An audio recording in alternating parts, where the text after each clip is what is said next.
I'm struggling with this as well. Are you quite mad? Just spit it out, dude. What have you figured out? Explain who the two men on the boat are.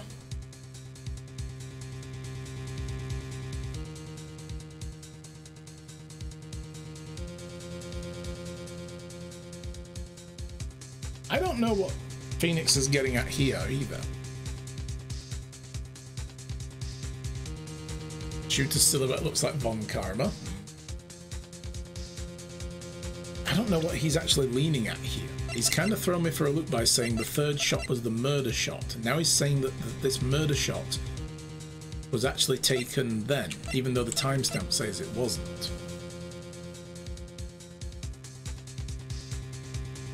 "25 minutes apart from each other."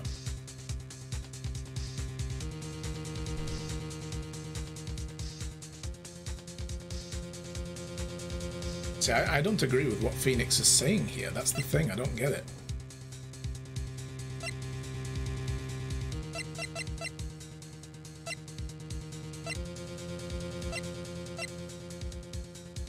It still considers, like, where was the first shot then in this case? See, I thought maybe that gun had been fired a third time later, away from the lake. Or the first time away from the lake, one or the other.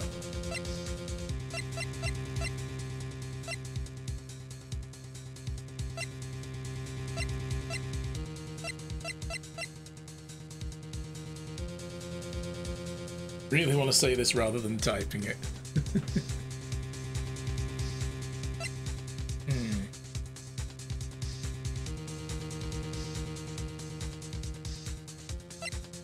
I don't get where he's leaning with this. I mean, obviously we can't say Edgeworth and Hammond.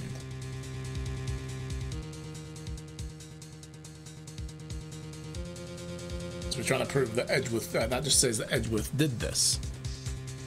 The murderer and Hammond is obviously too vague. It's like, yes, the murderer is Edgeworth. So it's got to be Edgeworth and the murderer. The only thing that Phoenix would say that makes sense, even if I don't understand it. Because he's trying to say that Edgeworth pursued the murderer and then killed him, but then where's the murderer's body? Or is he trying to say that Hammond killed someone else? I don't understand what he's theorizing. I'm just gonna go through this and see. Of course, it was Edgeworth and the murderer. After the murderer killed Robert Hammond at 11:50. But it wasn't out on the boat. He's saying that Robert Hammond was killed off the boat. He assumed the guise of Mr. Hammond and met Edgeworth. Oh, he was luring Edgeworth into a trap. Okay, this is starting to make sense. He's got nothing to prove it, though. He's just spitballing. What? Are you serious? Yes, Edgeworth won't tell us why he went on the lake that night. However, I have a hunch. That night, Robert Hammond called Edgeworth to the lake. Now, Edgeworth didn't know Robert Hammond's face that well. That's why he didn't suspect anything when the murderer took Robert Hammond's place. I'm not sure what to make of all this. Ludicrous. Mr. Wright. Tell us the name of the murderer then. Murderer's name? Wright. It's...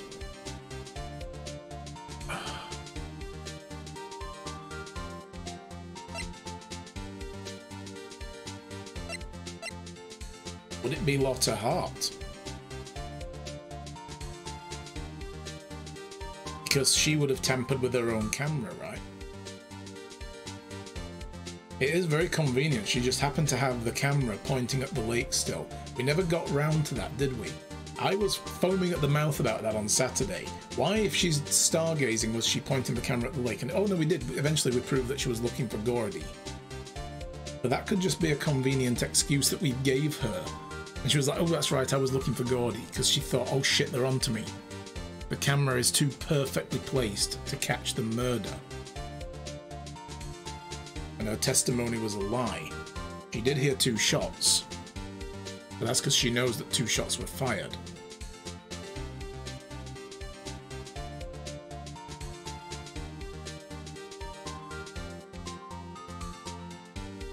Can't say Miles Edgeworth. He's what, trying to kill himself? So what we're saying is that somebody killed Hammond, took Hammond's place,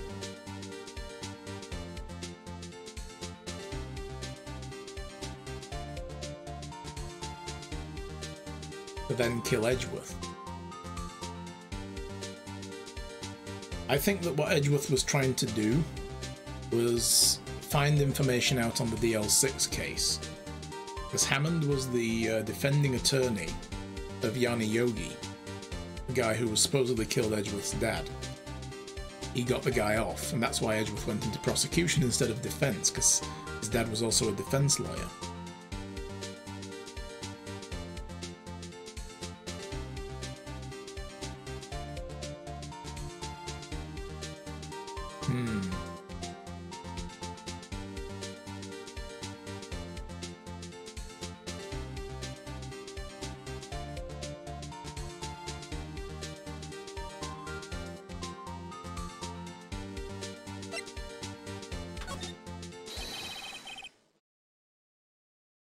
The murderer is none other than Ms. Lotta Hart. The investigative photographer? Yes. You're saying that the young lady dressed up like Robert Hammond and fooled Mr. Edgeworth. Oh god, yeah, what am I even talking about? I didn't even think about that. I am thinking too deep now, yeah.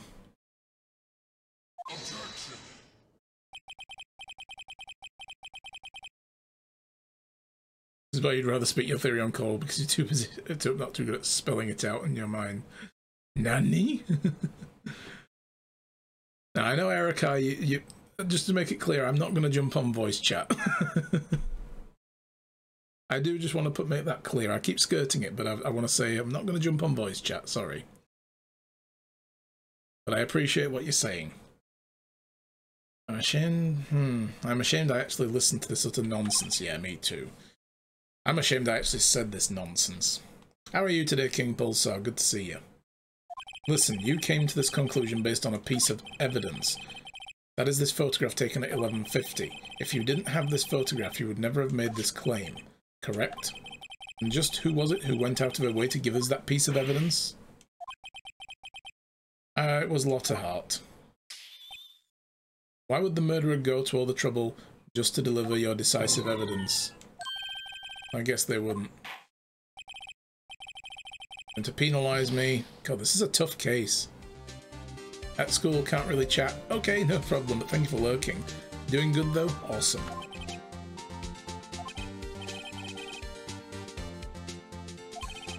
Who is...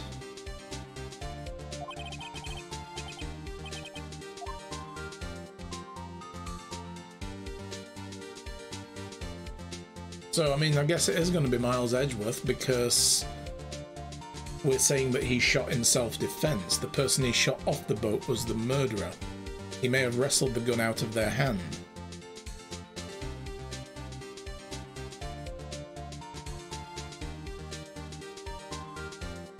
But then why would he shoot with his left hand?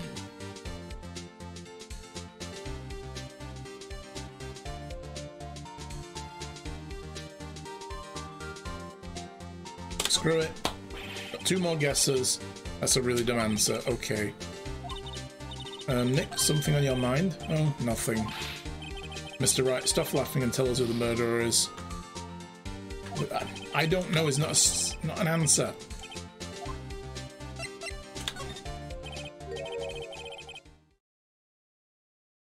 Actually, I don't know the murderer's name. You don't know? Again, you waste my time. I don't know, because he never told us. The old man on the boat.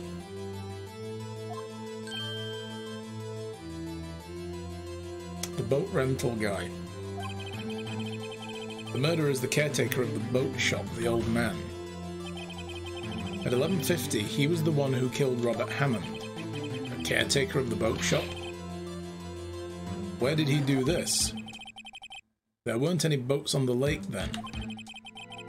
Why would he have to go all the way out on the lake just to shoot someone? May I suggest that the real scene of the crime is not on the boat? What? Well, where did the murder take place? inside the rental shop. Okay. Here, of course, the boat rental shop where he lives. That way you could meet with the victim without anyone seeing, and the camera wouldn't have heard the gunshot. That's why we've got 2 pictures but 3 gunshots. Do you have proof that the boat shop was the scene of the crime? Recall Larry's testimony if you will. Yeah, he's searching. That night he was out on the lake in a boat searching for something. He finds it and returns to the boat, then just as he's starting to head home, he hears a gunshot. He heard a gunshot, Your Honor, even though he was wearing headphones at the time. In other words, the gunshot was very close by. And where would he be if he just returned the boat? The boat shop. That is true. Mr. Wright, what happened that night on Lake Gord? Please tell the court from the beginning. Yes, Your Honor. Nick, are you sure about this? Not really, but I think if I start at the very beginning, I take it slow, I might be able to figure this out. So can I actually... yeah, let's save it. Because damn. That night, the caretaker of the boat shop called Robert Hammond to his shop.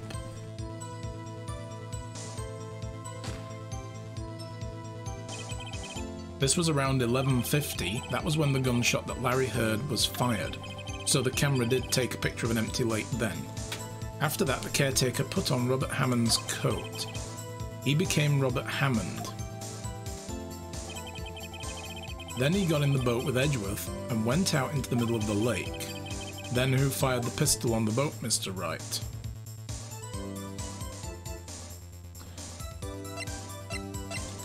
Yeah. Well, if it was the boat shop caretaker, why is Edgeworth not dead?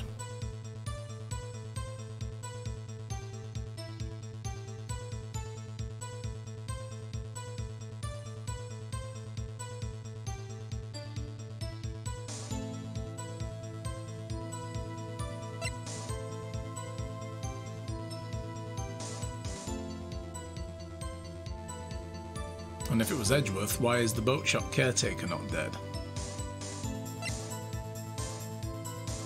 Didn't the boat shop caretaker say that he had bad eyes, though? See, I'm still not making full sense out of this from what Phoenix is actually working with.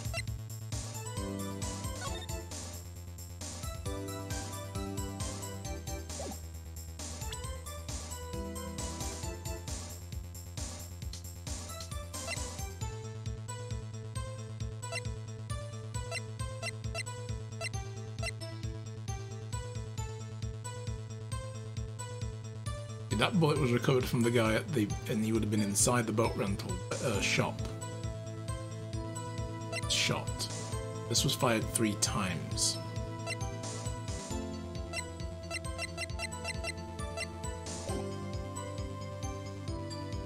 Decoy acquisitions and blaming, so you're saying we should say Edgeworth did it?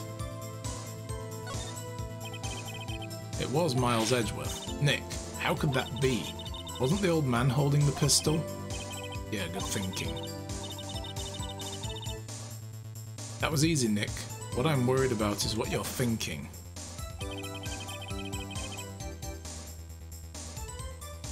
Of course it was the murderer who shot the pistol. He shot twice, both times missed Edgeworth on purpose.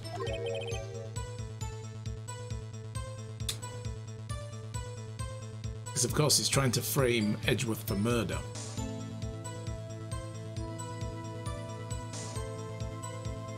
To put it simply, to put the blame they... What? I don't get what you're saying. Wait a minute. Yes?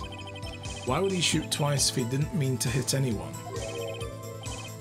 Details, details. You know this, Mr. Wright. The moment you run out of explanations is the moment you lose. Tell us why the murderer fired twice. create a witness. Again, it still makes no sense because it would only need to make one gunshot, right?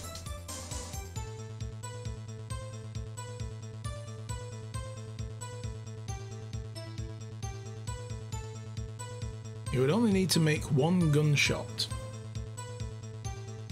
for the murder.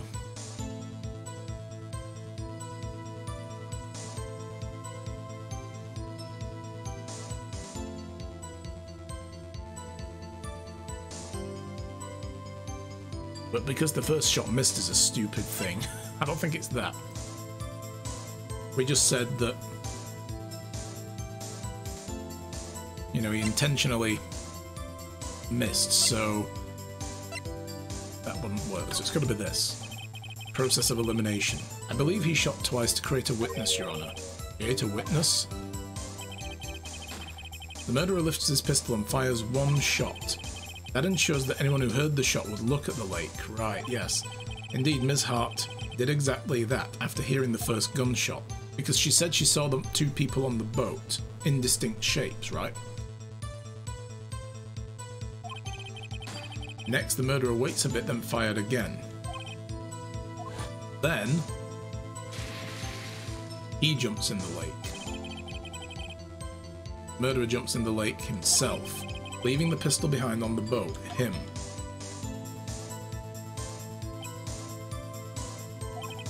I see.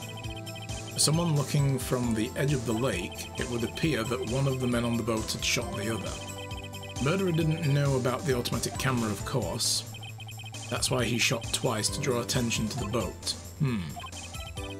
Once you realize that, everything falls into place. So what they're saying is, when this was taken, there were two gunshots, but only one picture got taken because they were so close together.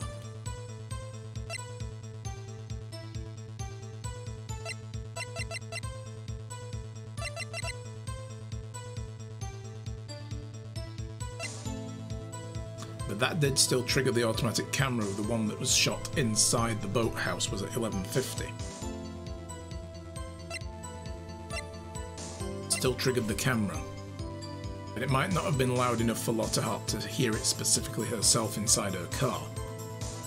Camera's outside. She was in her car at the time, she said. The one on the lake would have been much louder for her to hear with her own ears as well.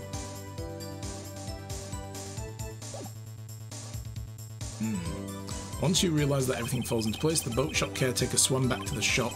He put Mr. Hammond's wet coat back on the body, threw the body into the lake. This is what happened, Your Honour. These are the events that transpired at the night on the Gourd Lake.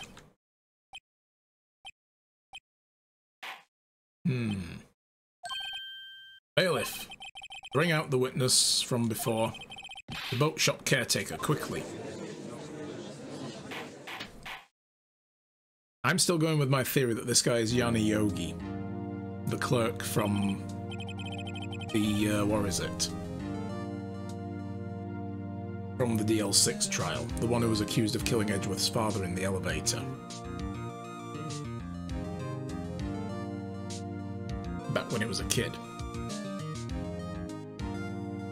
Very well, while we are waiting for the caretaker, I would like to ask the defendant Miles Edgeworth a few questions. Mr. Edgeworth, please take the stand. Mr. Edgeworth, you heard what the defense has said, yes. Well, why did you go to the lake that night? What Wright has said is mostly correct, astonishingly so actually. Yes. Several days ago I received a letter. The letter was signed Robert Hammond. He asked me to come to the boat shop by the lake at midnight on Christmas Eve. He said he had something very important to discuss with me. Something important? I'm sorry, I can't say what it was. Your Honour, sir? Bailiff, we are conducting a trial here. I ask that you remain quiet. The witness has disappeared. He isn't at the boat shop either. What? What should I do? Find him quickly. We cannot allow him to get away.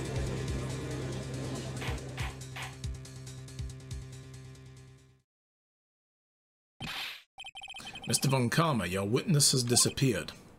How suspicious. A search warrant has already been issued. Wow, that was fast. In it goes without saying that I cannot declare a verdict under these circumstances. I will extend the trial until tomorrow, the final day allowed. I request that the police department utilize all its forces to find the witness. Am I understood? One more thing.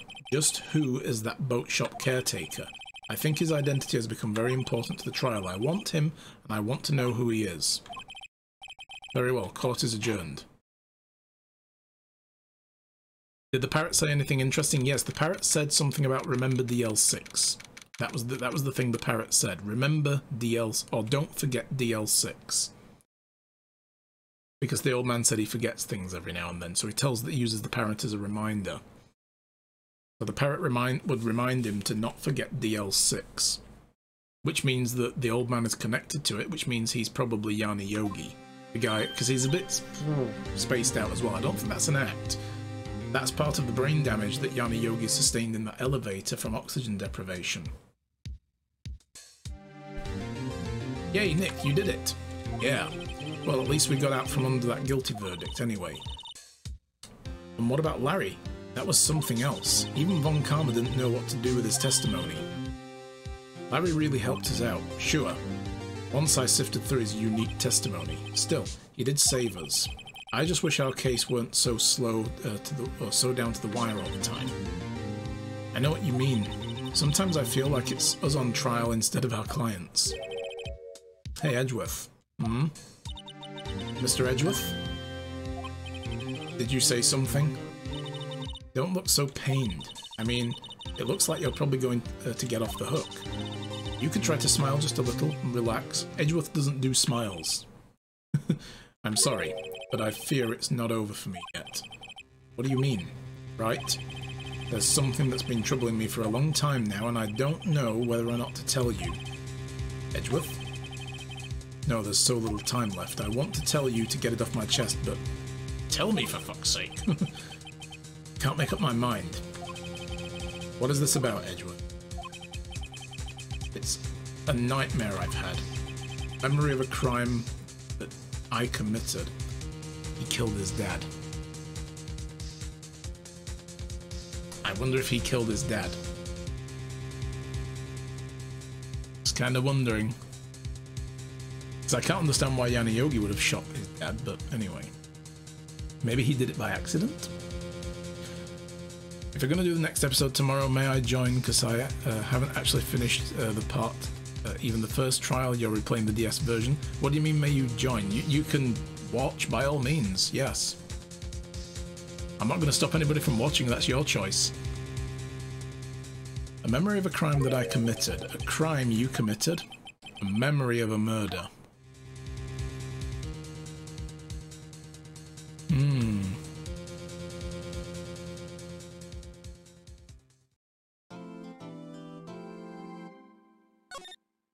Man, that was a close one. That was very, very obscure. There's some big leaps of logic happening there.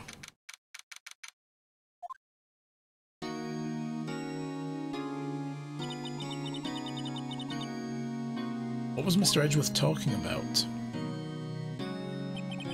Memory of a crime that I committed, a memory of a murder. Do you really think Edgeworth killed... I don't believe it, not Edgeworth. Some painful memory has been troubling him recently, but he'd never take someone's life, never. Nick. Oh god, butts. Yo, how's everyone doing? What do you think of my performance today? I had him swooning in the aisles, huh, Maya? Swooning? Me? Oh, yes. I do remember feeling faint. Very different reasons. Right on, tell me the truth. It was like love at first sight, right? Right, Nick? Huh? Me? Well, maybe my heart skipped a beat or two, again, for very different reasons. I think you can do better than that. Come on, I saved Edgeworth in there, dude. Edgy. You guys should be bowing before me, yeah. Bow before your hero.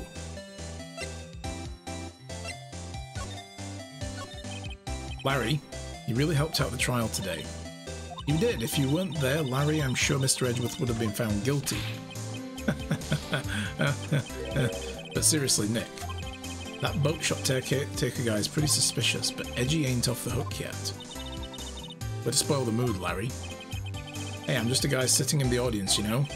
But from where I was sitting, Edgy seemed pretty edgy. I mean, can you really know he's telling the truth about that night? Nick? I don't know, but what I do know is I'm going to believe in you two until the end. Those two? Edgeworth and who else? You mean me, right? Ah, he means me, right, Nick? Yeah, you, Larry. Not me? But why you, Larry? Huh? Well, actually, yeah, why me, Nick? Yeah, why him, Nick? Enough with the silent treatment. Nick, why do you trust Mr. Edgeworth so much? I mean, he's changed recently, true, but when we first met him, he was kind of a jerk, don't you think? Yes. You didn't know him back then. Back when he wanted to become a defense attorney. Wait, was that when you two were classmates? Yes, in grade school. They saved me, Miles and Larry. They saved me and I'll never forget it. That's why I became a defense attorney, you know. What? Hey, Larry, what's he talking about? Huh? Oh, sorry, I kind of forgot. Okay, Nick, out with it. I'm going to hear this story today and that's final. Okay. Kind of a long story, so hang in there. It was the very end of 3rd grade. I was on trial. A class trial. Class trial? You remember, Larry? Spring, end of 3rd grade. A kid in our class got his lunch money stolen. Lunch money? Our school was really small. Every month, kids would bring an envelope with money for lunch from home. Oh, I see. Anyway, this kid's envelope disappeared with $38 still inside. Oh yeah, now you mention it, I do remember that. I can see why you'd forget though. You were out of school that day. Anyway, the envelope had been stolen during PE class. I was coming down with a cold, so I skipped PE that day. I was the only one not in class, so they thought you did it. Yeah, the kids in class said I should be put on trial. Trial? So the next day we held a classroom trial with me as the defendant. I didn't do it. Guilty, he did it. Guilty, it was you. Thief. Give the money back. You're such a meanie. No one plays with him. This is why kids shouldn't be allowed to make decisions. We're not going to play with anymore. Blah, blah, blah, blah, blah. Shouldn't be allowed in the relay race. Give me back the 50 cents you loaned me. Now, Phoenix, you know you shouldn't steal people's money. It's not right. In the end, even the teacher thought I'd done it. Go over and apologize, Phoenix. I didn't know what was happening. I was so sad I couldn't stop crying. Everyone was staring at me like I'd done it. I tried to apologize. I went to where the boy whose money had been stolen was sitting. That's when it happened. He shouldn't have to apologize. The only thing that belongs in this trial is evidence. Anything else has no place. You should all be ashamed. Amateurs. Miles? Look at him, a young Edgeworth. It wasn't you who stole the money, was it? No. Then you shouldn't apologize. Everyone's been shouting you did it, but no one has any proof. That's why, Your Honor, this boy is innocent. But, Miles, it was your money that was stolen. Oh! It was Edgeworth's money? Yeah. He did it, you don't need proof. Make him say he's sorry, blah blah blah. Why don't you all just shut up? Oh god. It's a young butts. This is always how it is with everybody, ganging up and picking on one person, but just think how he feels. He said he didn't do it, so he didn't do it.